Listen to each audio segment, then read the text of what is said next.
Are bhaiya, let me tell you about my village. Not just any village, mind you. This is Mewat. The soil here, it has a special fragrance. It smells of our ancestors, of their sweat and their stories. When you step into my village, it's like stepping into a warm hug. The air itself feels different, cleaner somehow. You can hear the birds chirping, not car horns. Kids are running around, their laughter echoing. It's a simple life, but full of so much heart. You know, the kind of place where everyone knows your name, and probably your grandfather's name too. The mornings in Mewat are just magical. The sun peeks over the fields, painting the sky orange and pink. Roosters do their job, no snooze button needed there. The smell of cow dung cakes burning fills the air. It's a very earthy smell, you city folks might not get it. But for us, it's the smell of home. Women are up early, already busy with chores. You can hear the rhythmic sound of the hand mill, grinding wheat. It's a symphony of village life, really. A beautiful, simple song that starts every day. Our village isn't about big buildings or fancy roads. No, sir. It's about the green fields stretching as far as you can see. It's about the ancient banyan tree in the center of the village. That tree has seen generations, I tell you. It's where elders sit and chat, solving the world's problems, or at least the village's problems. Kids play hide and seek around its massive trunk. It's more than just a tree. It's a witness to our lives, our joys, our sorrows. A silent guardian of Mewat. The culture here is woven with threads of togetherness. We share everything, our food, our worries, our laughter. If there's a wedding, the whole village celebrates. If there's a problem, the whole village comes together to help. It's like one big family. People greet each other with genuine warmth. Not just a quick hi and bye. They stop, they talk, they ask about your family. This connection, this sense of belonging, that's the real treasure of Mewat. It's something you won't find in any big city, that's for sure. Now let's talk about the most important place in any Mewati home, the kitchen. Oh, what a place. It's usually simple, with an earthen stove, a chulha. The aroma that comes from that chulha, paella, it's pure magic. My dadi used to cook on it. Her hands, though old, moved with such grace. She would make the fluffiest rotis, bajre ki roti makke ki roti. And the taste, no five-star hotel can match that. It was food made with love, you see. That's the secret ingredient, always. Our food is simple but so delicious and healthy. We eat what we grow. Fresh vegetables from the fields, pure milk from our cows and buffaloes. Ghee, lots of homemade ghee, Daddy used to say. Eat ghee, stay strong. And she was right. We'd have dal, sabzi and those hot rotis with a dollop of white butter. Sometimes she'd make special dishes, like kheer, sweetened with jaggery. Or those spicy pickles that would make your eyes water, but you just couldn't stop eating them. Food was a celebration every day. I remember watching my mother and Babi in the kitchen. They'd chat and laugh while cooking. It wasn't just a chore for them, it was a time to bond. Babi would often tease me, Devarji, when will you bring your bride to help in the kitchen? And I'd blush, trying to hide behind Dadi. The kitchen was always bustling with activity. Someone grinding spices, someone kneading dough, someone churning buttermilk. It was the true heart of our home, always warm and inviting. And let me tell you about lassi.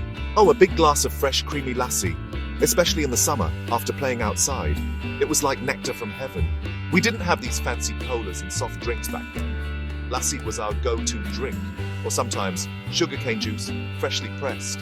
Simple pleasures, but they brought so much joy. Even today, when I eat bajra ki roti with ghee and gud, it takes me right back to Dadi's kitchen. Those flavors are etched in my memory, a taste of my childhood in Mewat. In Mewat, relationships are everything. Family isn't just your parents and siblings. It's your uncles, aunts, cousins, grandparents, the whole kunba. My Tayaji was a man of few words but immense wisdom. Whenever there was a problem, everyone would go to him. He'd listen patiently, puffing his hookah, and then give his advice. And his word was respected by all. He'd say, "Beta, a united family is like a strong fist. No one can break it." Wise words indeed. Then there was Dadi. Dadi. She was the soul of our family, always full of stories and blessings. She would scold us kids when we were naughty. "Arre o badmasho. Come here," she'd shout. But her anger never lasted long. Soon, she'd be giving us sweets hidden in her palu. Her lap was the most comfortable place in the world. She taught us about our traditions, our values.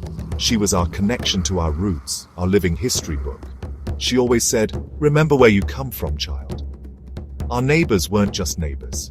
They were like family. We shared joys and sorrows. If someone needed help with farming, everyone pitched in. If there was a wedding, the neighbors were as involved as the family members. Chachi from next door would always send over a bowl of whatever special dish she cooked. "Here, taste this," she'd say with a smile. There was no formality, just pure affection. We kids would run in and out of each other's houses freely. No need for appointments there. And my Barbie, she was like an elder sister and a friend. She brought so much laughter into our home after she got married to my elder brother. She would tease me, help me with my studies, and even cover for me when I got into trouble. She'd say, "Don't worry, I'll handle Paya." She was the bridge between generations sometimes, understanding both the old ways and the new. These bonds, these relationships, they are the true strength of Mewat. They make life rich and meaningful, even in its simplicity. School days in Mewat. Oh, what an adventure that was. Our school was a simple building. Sometimes we even sat under a big tree when a classroom was too crowded. Master G, our teacher, was a strict man with a long moustache and an even longer stick. But he had a heart of gold. He really wanted us to learn. He'd say, "Padhoge likhoge to, banoge nawab, keloge kudoge to hoge karab."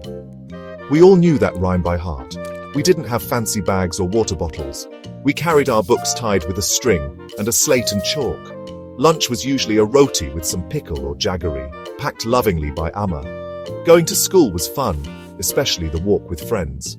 We'd chase butterflies, pluck mangoes from orchards if no one was looking, and tell each other silly stories. The journey itself was half the education, learning about nature and friendship. The classroom lessons were important, but so were these outside lessons, and the mischief. Arebhaya, we were quite a handful. I remember once, my friend Papu and I, we let a goat into Master G's classroom during lunch break. You should have seen Master G's face. He chased us around the village. We got a good scolding from our parents too. But looking back, those are such funny memories. We'd play marbles, gilli danda, and hide and seek during recess. Simple games, but they brought us so much joy. We learned to share, to compete, and to laugh together. Despite the limited resources, our teachers tried their best. They taught us not just Hindi and math, but also about honesty and hard work. School was our window to the world outside the village. It sparked our curiosity and gave us dreams. Some of us wanted to become doctors, some teachers, some wanted to join the army. School life in Mewat was a mix of discipline, learning, and endless fun. Those were the days, truly carefree and golden. We didn't have much, but we had each other and our dreams. Festivals in Mewat.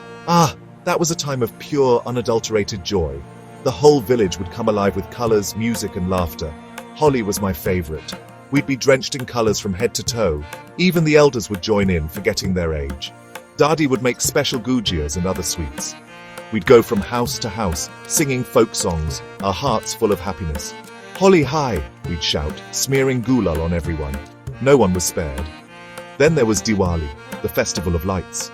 Every house would be decorated with diyas, those little earthen lamps. The village would twinkle like a starlit sky.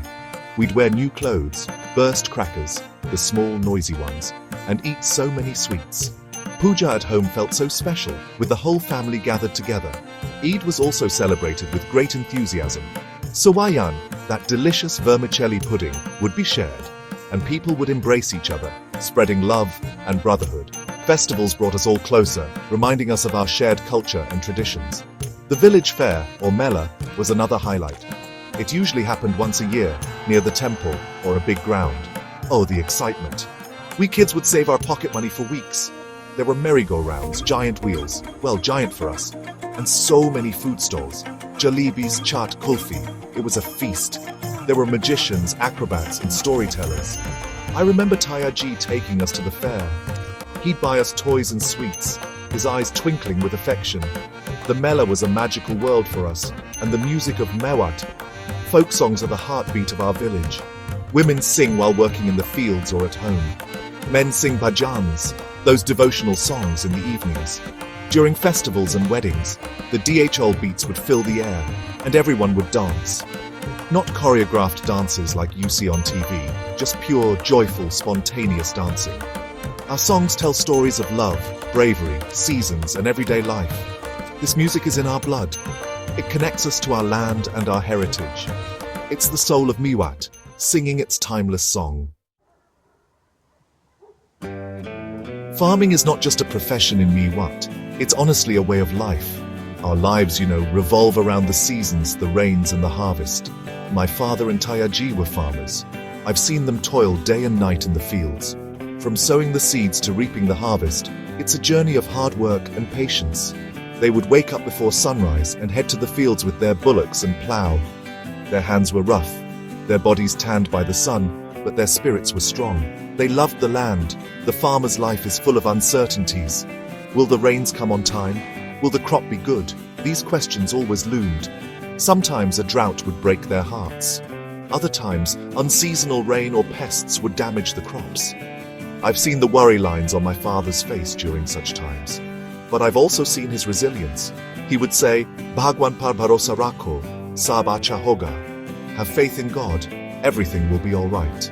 And they would start again, with renewed hope. But oh, the joy of a good harvest. It was like a festival itself. The golden fields of wheat or mustard swaying in the breeze. What a beautiful sight.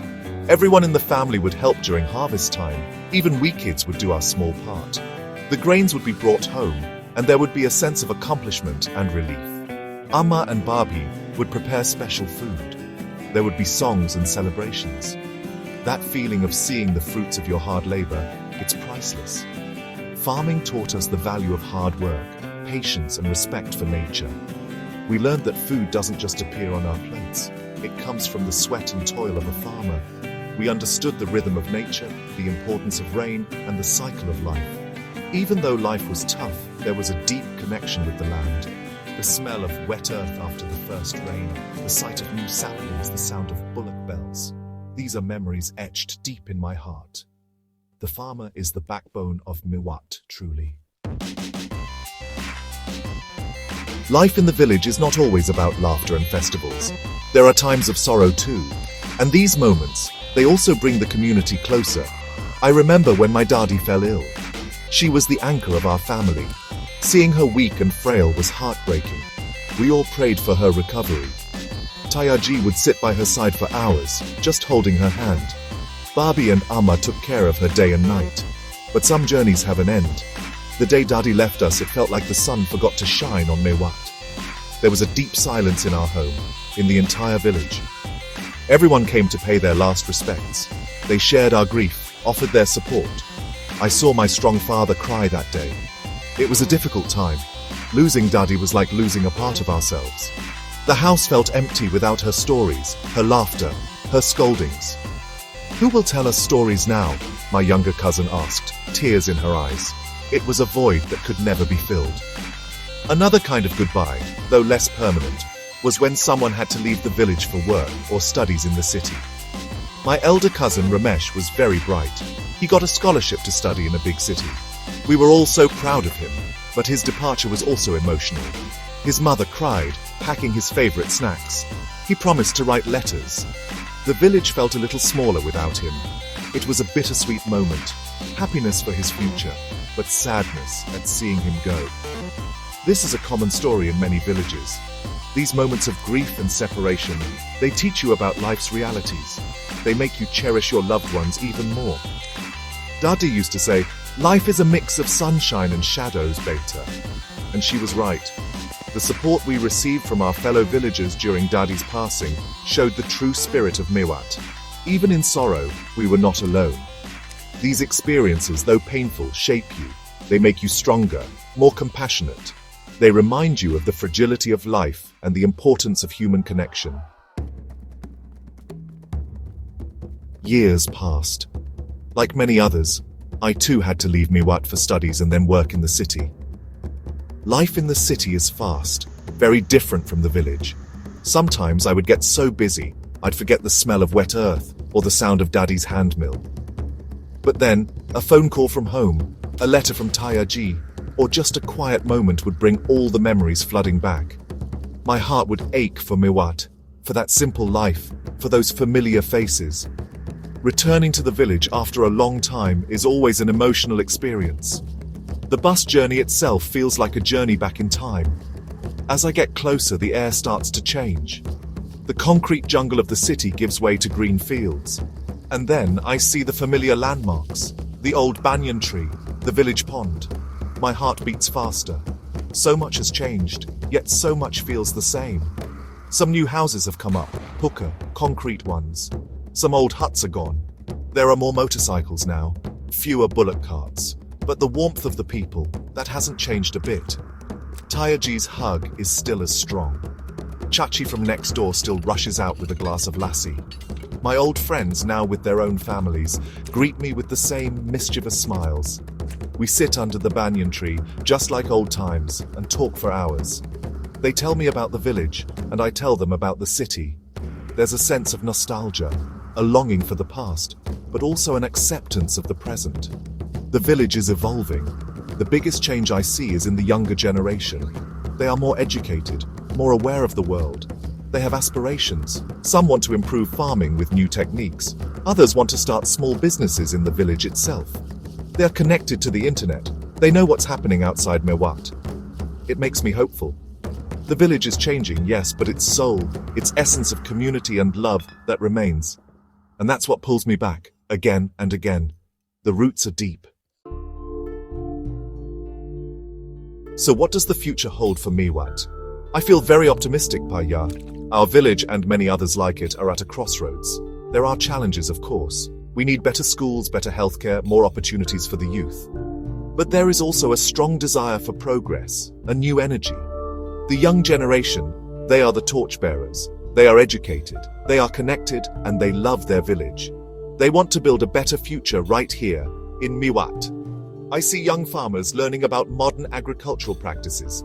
They want to make farming more sustainable and profitable. I see girls going to college, dreaming of becoming doctors, engineers, and leaders. This was unimaginable a generation ago. My Barbie often says our daughters will fly higher than we ever did. And I believe her. Education is the key, and it's slowly unlocking new doors for Mewat. The government is also playing its part with new schemes and development projects. But progress should not mean forgetting our roots. We need to find a balance. We can have better roads and electricity, but we must also preserve our culture, our traditions, our environment. The wisdom of our elders, like Taya Ji, needs to be combined with the energy of the youth.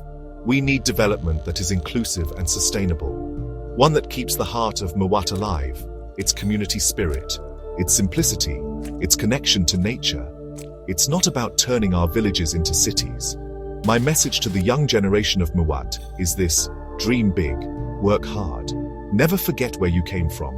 Your village needs you. Your knowledge, your skills, your passion can transform Mewat. Cherish the values your Dadi taught you: honesty, compassion, and unity. The soil of Mewat is fertile, not just for crops, but for dreams too. Let's work together to make our village a place where everyone can thrive, a place our ancestors would be proud of.